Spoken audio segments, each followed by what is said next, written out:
everybody, here we are again for another beer and blades video. So I've called this one Oktoberfest. Well, let's call it something, but I'm carrying on the theme that started last week with the German beers from Aldi. So last week I had Das Weizen, and this week I'm having Das Schwarz, Black Pilsner. This jet black Pilsner style beer was brewed in southern Germany. The subtle taste of roasted chocolate and coffee makes this beer very special. I hope so. 4.9% by volume. Certainly sounds like my kind of beer.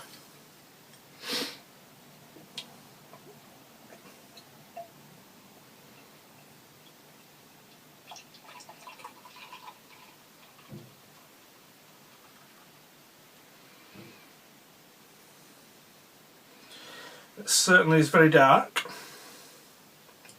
with a coffee coloured head. There's a little bit left in there, but we'll get some of this out first. Doesn't smell of much.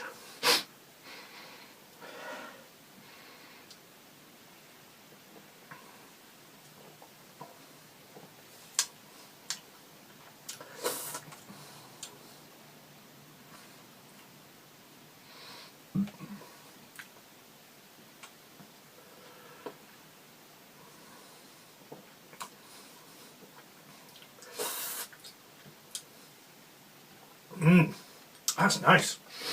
I was a bit worried because with no smell of coffee or the chocolate or indeed anything, I thought the flavour was going to be a bit thin, but it's not. It's a big deep coffee chocolate beer. That's very nice indeed.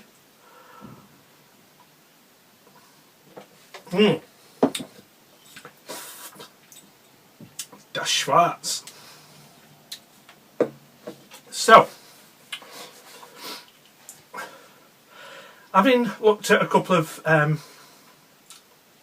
quite posh knives recently, I think for the middle part of the video we'll return to the budget end, and we're going to have a sneaky peek at a couple of new blades that arrived in the post this week. Okay, so here we have the parcel with the duct tape of privacy, and we've got a nice little fixed blade to open it with. Let's see what we've got.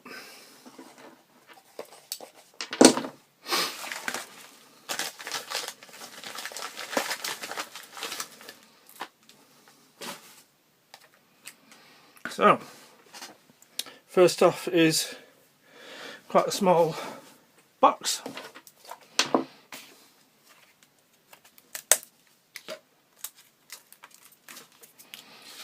Polythene off.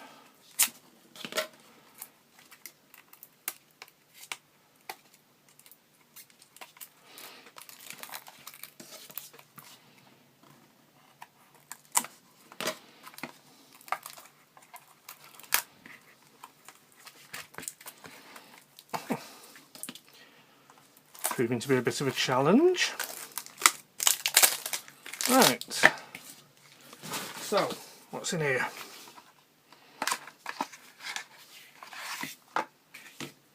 Folding knife, as you might imagine. Put that out of the way. So, Nijveg, a brand about which I know nothing at all. So before I do a full review of this, I shall have to see what I can find out about them. The one thing I do know is that I believe they have at least one bushcraft fixed blade that's made for them by Condor in South America. Oh, nice strong back spring. No writing on the blade at all, other than the logo. So, no clues. But we've got a fairly European looking folding knife. with wooden scales. It's a slip joint. Looks a bit sort of Spanish to me in design, I would say. That's nice, that. Or at least first impressions are nice. Have we got a piece of paper?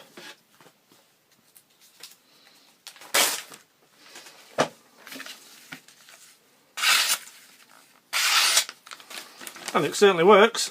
Oh. So, that's the first one. A slip joint from Nijveg, whoever they are.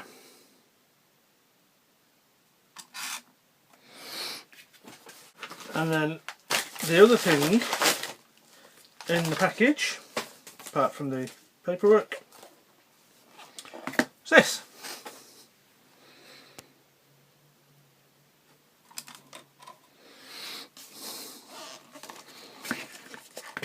Take the sleeve off. Rough Rider, Route 66, America's Main Street. Now, oh, nice magnetic clasp on the cardboard box.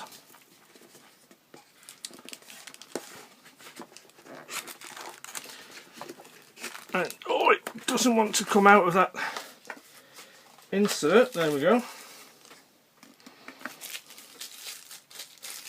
A little Johnny bag. And what we've got here is a trapper. Route 66 shield. The scales, I've got tyre tread, which I thought was really nice idea. Said on Heine Haynes that the bone, I'm not convinced. Nevertheless, on we go. Nice swoopy clip point. And there we've got America's Main Street, Route 66. And the big spay blade. Chicago, Illinois to Los Angeles, California. So apart from the Route 66 branding, it's a fairly standard trapper. Nice big knife. Quality looks okay. Again, I'll do a full review when time allows. Just have a quick play with the edge, see what we've got. Usually Rough Riders do come very sharp.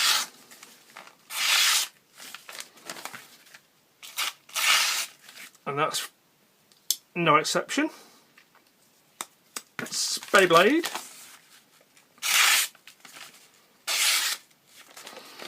Lovely.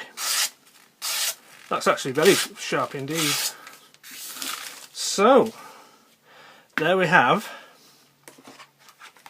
my two latest budget knife purchases.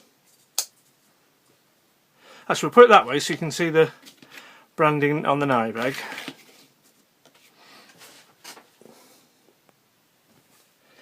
First impressions are I'm very pleased with them.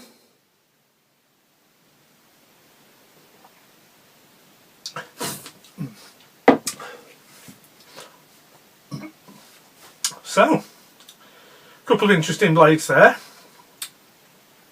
Need to see what I can find out about the Nijveg, but the Rough Rider looks very promising indeed.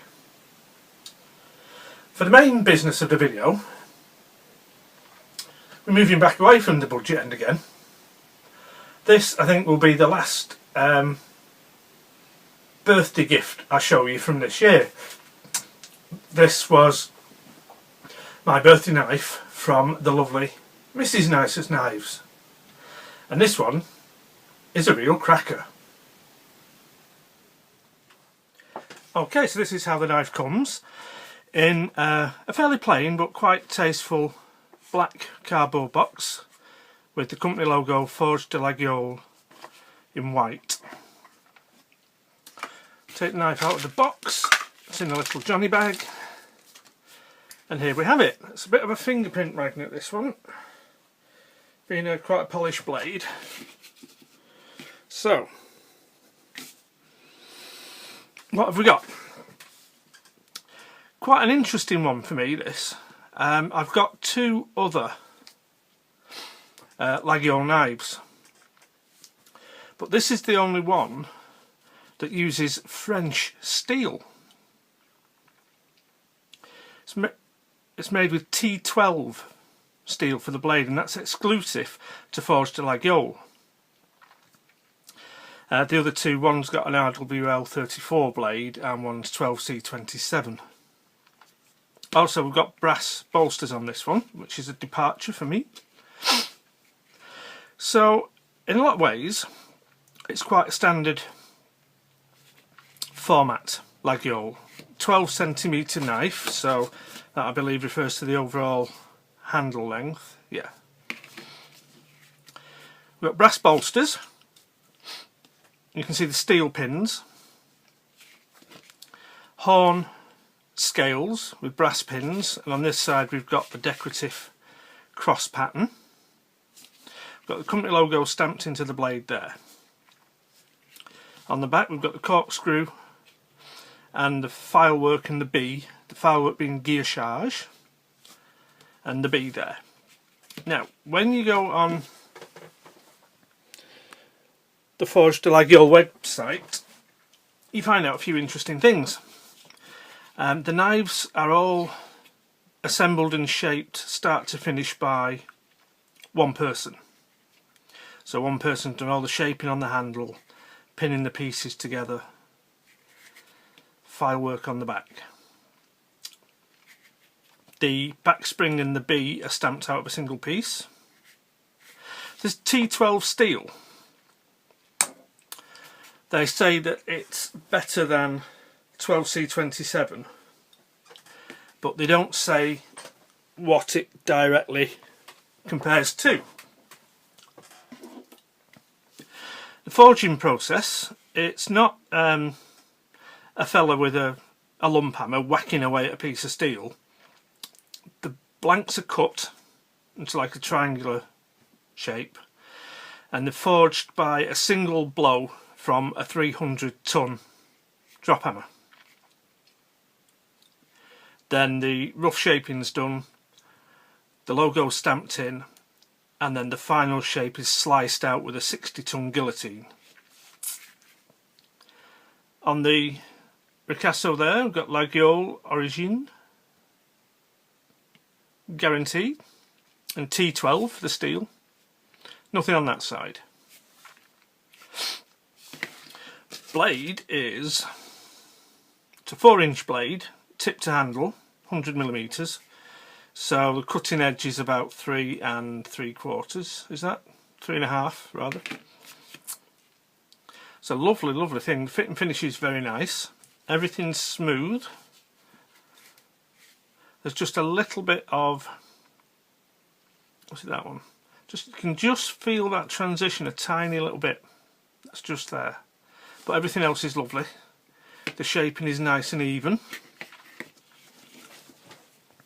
It really is a cracking knife. Let's get on the scales, because it's a big knife. It'd be a good eating knife. If you're carrying it about in your pocket, you may need to be aware it weighs 92.7 grams, which in English, it's about 3 1/4 ounces. So it's not particularly heavy for such a big knife, and we'll give you a better idea of just how big this 4-inch knife is. There's a Victorinox Spartan that we usually look at.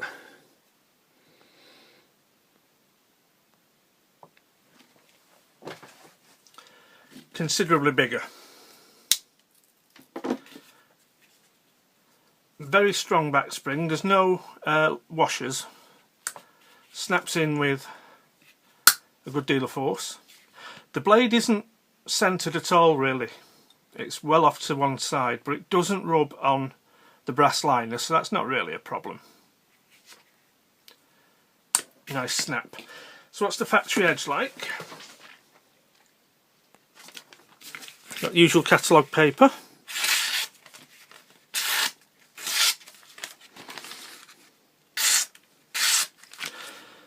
Nothing wrong with that at all. Could probably be a bit of a finer edge if I strop it, but it's perfectly acceptable out of the box sharpness. This was a birthday gift from the lovely Mrs. Nicest Knives.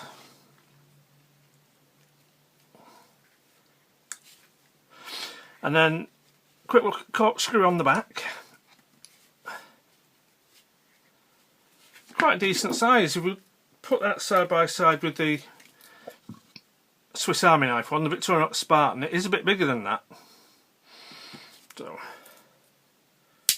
quite a useful size, I would say. All in all, it's a cracking traditional pocket knife. Nice bit of brass, nice bit of forged steel, nice bit of horn. Very well done. Very pleased with this. It cost, I think it was about £100, maybe just under. And I think it was worth every penny. So there you go. A forged de la Guiole in T12 blade steel. So we'll have a look at some stills and get a closer look. And thanks for watching.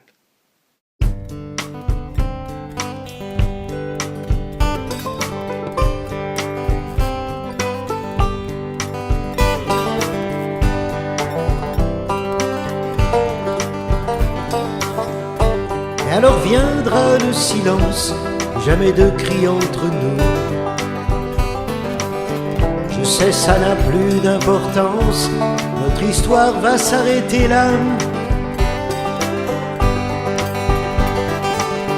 Nous avons vécu trop longtemps pour pouvoir reparler de ça. Et la force de l'habitude avait pris comme un arrière-goût.